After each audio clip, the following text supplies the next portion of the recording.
Hey everyone, we're going to take two chords, A minor and F major. And that sort of sounds almost like Californication by Red Hot Chili Peppers. That was unintentional. Okay, we can take it more rocky.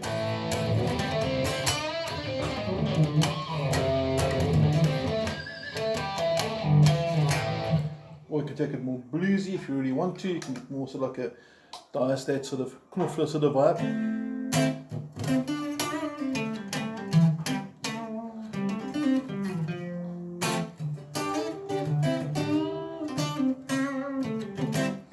But we're not here to sit and look at the styles that much. We're here to look at those two chords and see what we can learn about them. Now, if we think of power chords, that's A, that's F.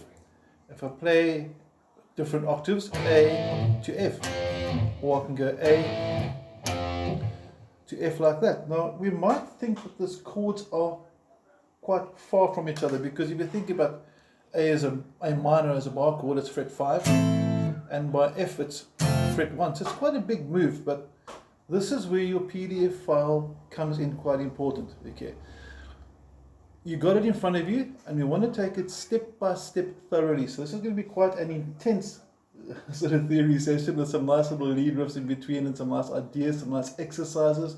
It's going to have some finger picking, some finger tapping, different chord voicings. So it's going to be quite an important one to go through. So please take it slowly. Maybe look through the video 2 or 3 times, read the PDF and ask questions. I'm here to answer them. Okay.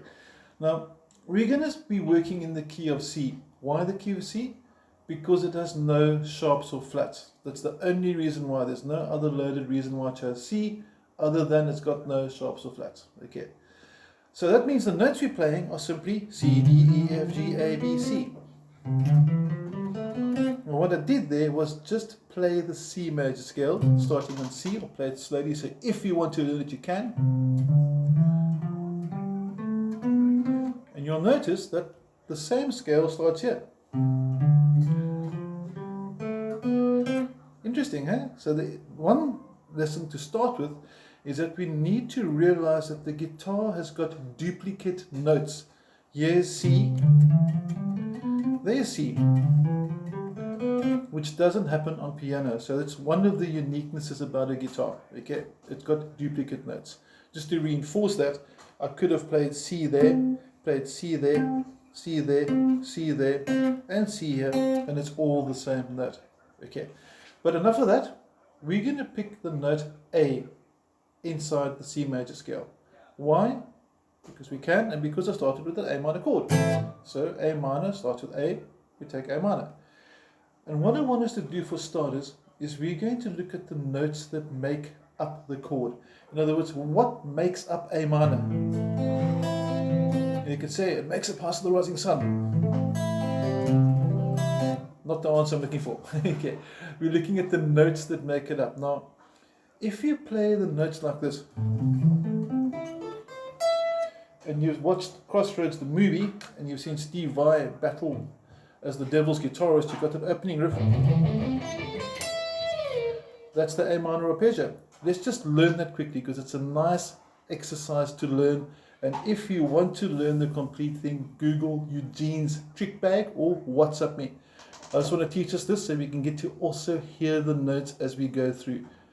I'm starting at fret 5, and I'm going to go through from the 6th string, fret 5, fret 8, I bring the hand up to fret 7, flatten it onto the 4th string, stall fret 7, fret 10, going through to the 9th fret on the 3rd string,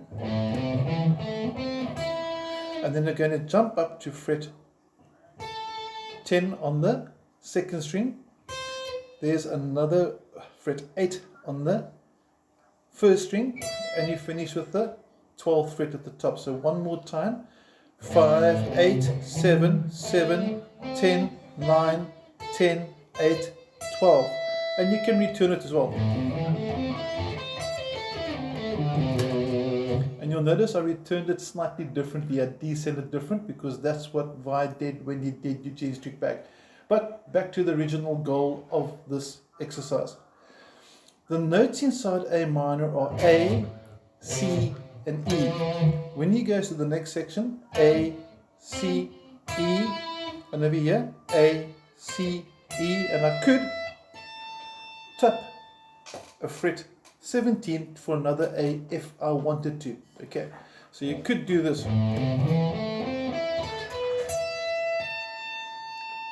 And you've got an A minor arpeggio. So just to recap, if you play an A minor, the notes in A minor are A, C, and E. There's the A, there's the C, second string. There's the E on the first, there's a duplicate E over here, and there's another A over there. So we don't regard octaves as extra or different notes. The three notes that make it up, irrespective of octaves or duplicates, are A minor, A, C, E. Now, we know A minor is A, C, E, we've just been proving that, and now we're going to analyze the notes inside F. We'll do a similar 3-octave arpeggio, just because it's a cool exercise. Nice sound and nice big jumps. You can see the pinky's working overtime there. Jumps up here. So you're going to have this. Nice big one. Okay, super slow motion if you want to play through with me. Fret 1, 5, 3. Then you go to the octave. Notice the similarity in the shape. 3, 7, 5. And it repeats again. 6, 10, 8, and the octave for the pinky. Okay, F major with me. 2, 3, 4.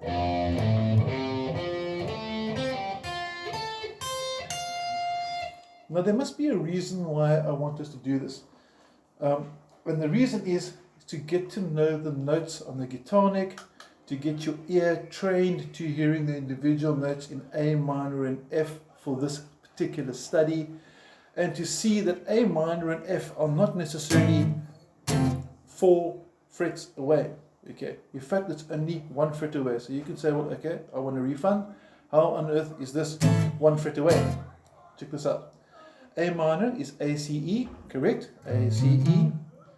F major is F, A, and C. So if you look at your PDF file by step number 4, and it goes down a bit further there, you'll notice that when it goes to number 5, if you raise the E in A minor to an F, I actually got an inversion of F major. Let me rewind. A minor is A, C, E. F major is F, A, C. So if I rearrange the notes of F, A, C to A, C, F, the only difference is at one note. A minor stops here. Check there, up close and personal. A minor. There's the E. Here's F major as an inversion. Okay, so we don't think of that as actually F major. And what we mean by inversion, it means it has the same notes, just in a different sequence. So quite often we're thinking of going A minor, F, and we don't realize you can do A minor, and then F major, like that. Nice way of changing around if you want to create a riff. But in order to create riffs like that, A minor, F, we need to know the notes, we need to know a little bit of theory. So theory is important. Okay, so if I repeat myself here, it's because it's important. Recap time. A minor, A, C, E. F major, F, A, C. They're close because the only difference between those two chords is the note E from the A minor changes to the note F for F major. Are we cool with that? If you're not cool, immediately pause the video, WhatsApp for me, and say, Ian, what's happening? Okay, now comes the first fun. We're going to look at some finger tapping. This is where I actually wanted to head overdrive on. And we also want to get to know the notes on your guitar neck. So what we're going to do here, A minor, that's A, that's a C, fret 5, fret 8. And we also know that at fret 12 is an E. So check this out. This is actually an E minor arpeggio finger tap. A, sorry, that's an E, A, C. E, C, A. Just reversing it, so slow motion.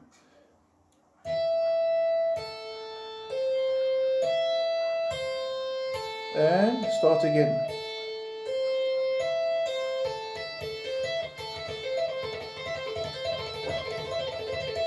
Sounds pretty cool.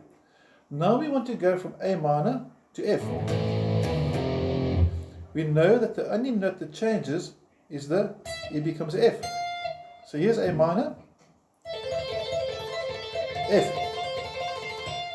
That's pretty cool. It's a nice way to actually make your finger tapping more logical, more melodic, if we know the notes. So I'm not just randomly tapping in the key of C major saying, ooh, this sounds nice. I'm saying, well, okay, I'm actually going from A minor, F. So with that said, I can take the arpeggio again just to remind, and I'll do it at a different place. A minor, F major.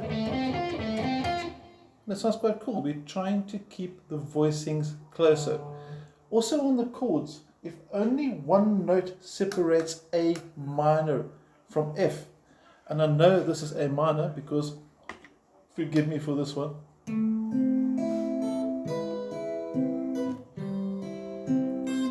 who said we can't squeeze Stairway to Heaven into a tuition tutorial on arpeggios? Okay, your opening chord is A minor. Okay, this is a fret 5, you can see the nut there, fret 5, A minor. And we know now that from the study so far that A minor and F have only got one note separating it. The note E becomes an F. So now we have to say, where's E? So we go, that's an A, that's a C. Ah, there's my E. Let's make him an F. Ah, it's an F. So now I have A, C, F, A. So my A minor is an F. So nice way to change. It gives a whole different sound from A minor to F. One more time. F. It sounds so much neater, so much different from than the traditional, what you'd normally expect Ed Sheeran or someone similar to play. So I'm just kidding, I love Ed Sheeran. Okay. But what I'm trying to say is we're trying to get away from the standard basic voicings and get more creative with this. Now, we're going to apply the concept of changing one note. So as you go down to fret 7, you actually get, well, not fret 7, sorry, step 7 on the PDF file. Okay. You'll see it says step 7, here is the concept. Chord 1 was ACE, which is A minor. We changed the E to an F, so we started ACE, back to overdrive again, like overdrive. Okay, so we started off ACE, we changed it to AC, and we had F major. Just that change sounds quite nice and melodic. And we said, okay, fine, let's change the C to a D now. So there's C, bit of a stretch, there's D. And that gives us the chord D minor. So let's just rewind. When you went from A minor to C, to F, sorry, there's your D minor. Bit of a stretch, but only one note changed. So if we take this now, there should be a way, in principle, check this, A minor, try and get a nice clearer shot, F, then D minor. Now this particular chord structure you're going to find actually in Sultan's A Swing, for example, because it goes, and this later goes, but those particular voicings that they're using for that are originating from this concept. We're looking at how to change from D minor to F to A minor and keeping them close together. So A minor, change the E to a F, F major. We now change the C to a D, and now we got D minor. And there you have it. A minor, F, D minor. And now this is where you take over. I want you to read through the PDF that you got slowly, word for word. Write down the questions, play the exercises, test them, listen to them, and get back to me and let me know what you think about it. I'm hoping you get a lot of hours of endless creativity, some nice new voicings and chords ideas. Any questions? You've got my number. Looking forward to hearing from you. Have an awesome week. Thank you.